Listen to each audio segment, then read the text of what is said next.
Okay जी viewers, ready है हमारा बहुत ही मज़े का मलाई बोटी रोल।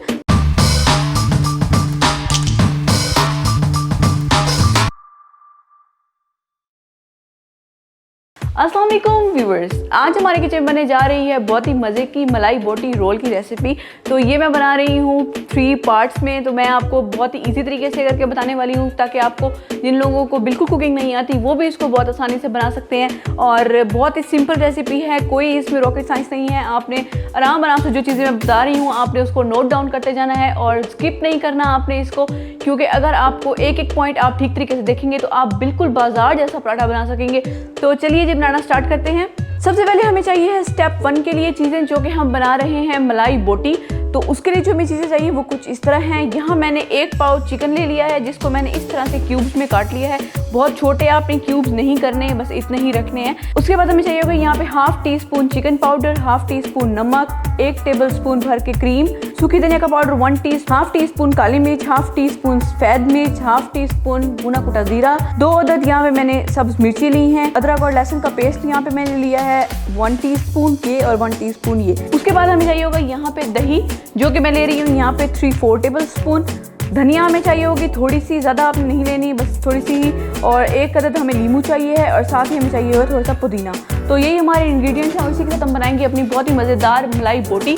तो चलिए बनाना स्टार्ट करते हैं। अब मैं आपको यह बता देती हूँ कि आपने क्या करना है। आपने इसको यानी कि मिर्ची, धनिया, पुदीना, अदरक, लहसुन और ये दही और साथ ही में क्रीम, ये जो तमाम चीज़ें हैं ना, ये आपने अच्छे तरीके से ग्राइंड कर लेनी है। और उसके बाद फिर हम ये वाले जो मसाले जाते हैं हम वो ऐड करेंगे। चलिए जी, वो देख सकते हैं ये जो मैंने आपको सामान दिखाया था ये मैंने अच्छी तरीके से ग्राइंड कर लिया है, ठीक है जी। और साथ में जो मैंने आपको और मसाला जात दिखाए थे वो सारे आपने इसके अंदर डाल देने हैं। और साथ में मैं नींबू भी स्क्वीज़ करके डाल दूंगी। और फिर हमने इसको मैरिनेट होने के लिए रख देना है तकरीबन 20 से 25 मिनट के लिए। और उसके बाद फिर मैं आपको दिखाती हूँ कि आपने क्या करना है।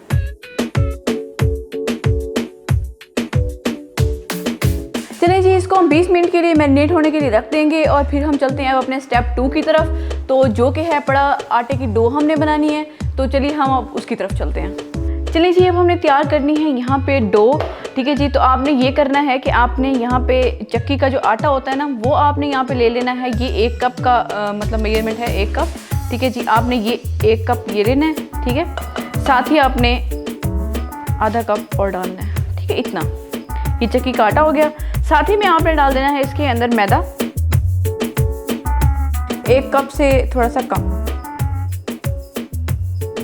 ठीक हो गया। चलें जी, ये हो गया आटा। साथ ही में अपने डाल देना है इसके अंदर नमक। ये नमक मैंने यहाँ पे लिया था हाफ टी स्पून। साथ ही जाएगा यहाँ पे ऑयल।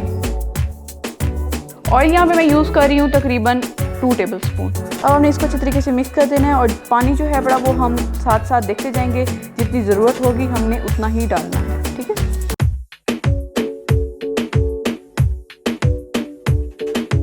चलिए जी, अब देख सकते हैं जो डो है हमारी वो बिल्कुल रेडी हो चुकी है, ठीक है जी। अब जब अच्छी तरीके से आप इसको गूंद लें तो आपने थोड़ा सा ऐसे ऑयल लेना है हाथों पे, ठीक है। इसके ऊपर डाल के इस तरह से ऐसे लगा देना, ठीक है जी। अब आपने इसको कवर करके आप इसको फ्रिज में रख दें तकरीबन 15 से 20 मिनट के लिए, क्योंकि ऐसा रखने से ये होगा कि हमारे पराठे बहुत ही अच्छे बनेंगे। कभी भी आपने आटा गूंद के फ़ौरन से पराठे नहीं बना लेने, आपने उसको ज़रूर 15-20 मिनट के लिए फ्रिज में रखना है। चलिए जब मैं इसको 15-20 मिनट के लिए फ्रिज में रख लेती हूँ। और साथ में जो हमने मैरिनेट करने के लिए चिकन रखा था वो मैं आपको फ्राई करके दिखाती हूँ कि आपने इसको किस तरह से फ्राई करना है। तो चलिए इसको मैं फ्रिज में रखती हूँ। ओके जी, बिस्मिल्लाहिर्रहमानिर्रहीम। अब आपने ये करना है कि आपने पैन रख लेना है कोई से भी और आपने डाल देना है ऑयल। तो ऑयल यहाँ पे मैं यूज़ कर रही हूँ 2 टेबल स्पून बस, ठीक है जी। उसके बाद ऑयल को आपने थोड़ा सा गर्म होने देना है और उसके बाद आपने डाल देना है चिकन जो हमने मैरिनेट किया था। चलिए जी, अब हमने डाल दिया है चिकन जो हमने मैरिनेट किया था। और अब आपने ये करना है कि आपने इसको मीडियम फ्लेम के ऊपर तकरीबन 3 से 4 मिनट के लिए ऐसे चम्मच हिलाते हुए पका लेना है, ठीक है जी। जब इसका कलर थोड़ा सा चेंज हो जाएगा तो हमने इसको कवर कर देना है। और फिर हमने 5 से 6 मिनट के लिए इसको पकाना है, जब तक कि पानी बिल्कुल खुश्क हो जाए, ड्राई हो जाए। समझे जैसे टिक्का बोटी बन जाती है ना, वैसे बन जाएगी।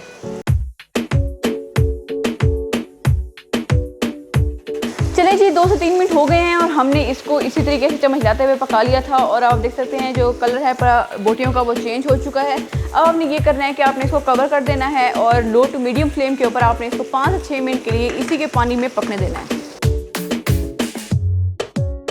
जी 5-6 मिनट हो चुके हैं। अब हमने ढक्कन हटा देना है और मैं आपको दिखाती हूँ। ये देखें पानी जो था इसका ऑलमोस्ट बिल्कुल खुश्क हो चुका है। अब हमने ये करना है कि अब आपने इसको 1 मिनट के लिए ऐसे ही मीडियम फ्लेम के ऊपर पका लेना है ताकि ये बिल्कुल ही ड्राई हो जाए।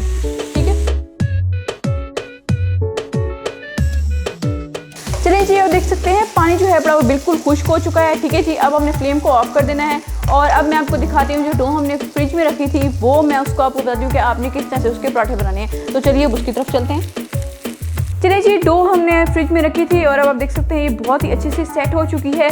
तो अब हमने इसके बना लेने हैं पेड़े। फिर मैं आपको बताती हूँ कि आपने जो पराठे की डो है वो किस तरह बनानी है। ठीक है, तो चलिए जब तक मैं इसके पेड़े बना लेती हूँ। चलिए जी, ये 3 पराठे हमारे जो डो है बड़ी वो बन चुकी है। अब हमने ये करें इसको बेल लेना है और मैं बताती हूँ कि आपने पराठा किस तरह बनाना है। ठीक है जी, डो को हटा लेते हैं।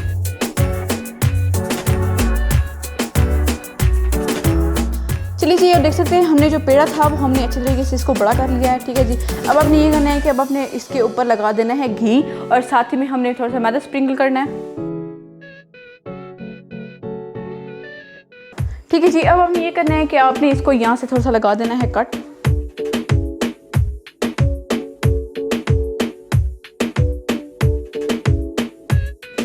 इस तरह से इसको हम बोलते हैं फ्लैट पराठा।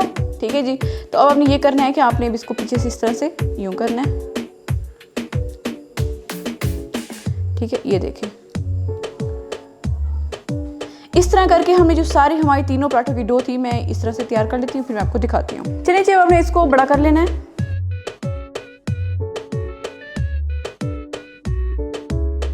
चलिए जी, आपने इसको इस तरह से अच्छी तरीके से बेल लेना है। ठीक है जी, इतनी आपने थोड़ी सी इसको बहुत ज़्यादा पतला नहीं करना आपने। तो बस जी, ये अब मैं आपको पकाना सिखाती हूँ कि आपने इसको किस तरह से पकाना है। चलिए जी, और देख सकते हैं हमने आपने इस तरह से कोई तवा रख लेना है। ठीक है जी, अब हमने जो पराठा बनाया था वो हमने इसके ऊपर डाल देना है। ठीक है, आपने इसको 30 सेकंड के लिए इसी साइड को आपने पकने देना है। ठीक है जी, और अब अपने पलटाने से पहले आपने ऑयल लगाना है और फिर हमने इसको पलटा देना है।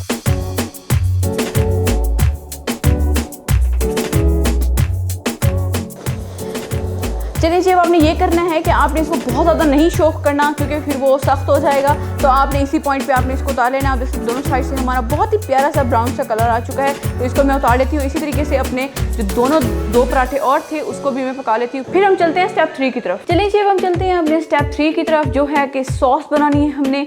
जो आप देखते हैं डिप सॉस होती है रोल के अंदर, बहुत ही मज़े की, बहुत ही क्रीमी। तो हम वो बनाने लगे हैं और इसको मैं आपको घर पर बनाना सिखाऊंगी।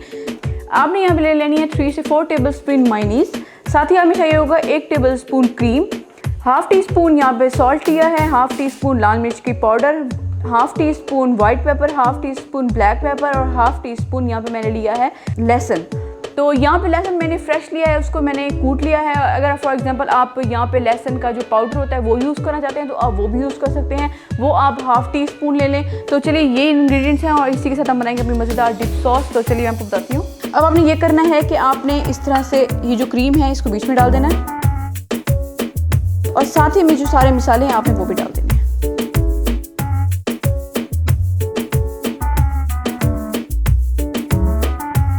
चलिए जी, मैंने इसको अच्छी तरीके से मिक्स कर लिया। ये देख सकते हैं आप, इसकी बहुत ही क्रीमी और रिच कंसिस्टेंसी है। ठीक है जी, अब हमारे तीनों स्टेप कंप्लीट हो चुके हैं। अब हम करेंगे असेंबलिंग। तो चलिए अब उसकी तरफ चलते हैं। ओके जी, अब हमारे तीनों स्टेप जो हैं बड़े वो कंप्लीट हो चुके हैं और अब हमने ये करना है कि अब हमें करनी है असेंबलिंग। ठीक है जी, तो आपने इस तरह से दरमियान में इसके चिकन रखते जाना है। तो ये जो है ना, ये बहुत ही मज़े का लगता है। आप इसको डिनर में, लंच में, किसी भी टाइम यूज़ कर सकते हैं। बच्चों को आप दे सकते हैं इसको, जैसा कि वो लंच वगैरह में, तो उसमें भी बहुत मज़े का लगता है ये हम जो हमने डिप सॉस बनाई थी अभी, ये मैं वो डाल रही हूँ। अब आपने ये करना है कि अब आपने ये अनियन रिंग्स रख देने, ये भी बहुत मज़े के लगते हैं इसके में। तो आप साथ में अगर खीरा रखना चाहते हैं, टमाटर रखना चाहते हैं, जो भी आप रखना चाहते हैं ना, आप अपनी मर्ज़ी से रख सकते हैं, कोई रोक टोक नहीं है। ठीक है जी, चलें जी, ये हो गया। अब हमने ये करना है कि अब हमने इसको इस तरह से बंद कर देना है। ये देखिए कितनी लेयर्स वाला ये हमारा बहुत ही मज़े का पराठा बना है। तो इस तरह से आपने बटर पेपर ले लेना है। ठीक है जी, इस तरह से आपने सारे जो पराठे हैं वो बना लेने हैं और फिर मैं आपको फाइनल लुक दिखाती हूँ। ओके जी व्यूअर्स, रेडी है हमारे बहुत ही मज़े के मलाई बोटी रोल। तो आपने इस रेसिपी को ज़रूर घर पे ट्राई करना है। अगर आप इसका फीडबैक मेरे साथ शेयर करना चाहते हैं तो आप कमेंट्स में इसकी पिक मेरे साथ शेयर कर सकते हैं। और अगर आपको हमारी वीडियो अच्छी लगी तो प्लीज़ हमारी वीडियो को लाइक करें, शेयर करें, कमेंट करें, हमारे चैनल को सब्सक्राइब करें। दुआ में याद रखें। शुक्रिया, अल्लाह हाफ़िज़।